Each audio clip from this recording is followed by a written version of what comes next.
সুন্দরবনের ম্যানগ্রোভ বাঁচানোর উদ্যোগ প্রশাসনের। স্কুলের ছাত্রছাত্রীদের হাতে তুলে দেওয়া হলো বিভিন্ন ধরনের চারাগাছ।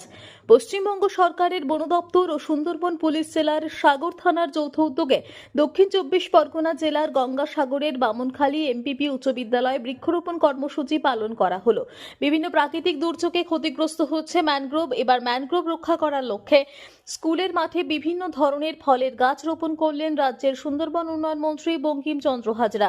এছাড়াও ছিলেন সাগর এসডিপিও সুমন কান্তি ঘোষ, এসডিপিও ট্রাফিক কমল মাইতি, সাগর থানার ওসি অর্পণ নায়েক এবং পঞ্চায়েত সমিতির সভাপতি সাবিনা বিবি, স্কুলের ভারপ্রাপ্ত প্রধান শিক্ষক অরিন্দম মাইতি সহ একাধিক প্রশাসনিক আধিকারিকেরা।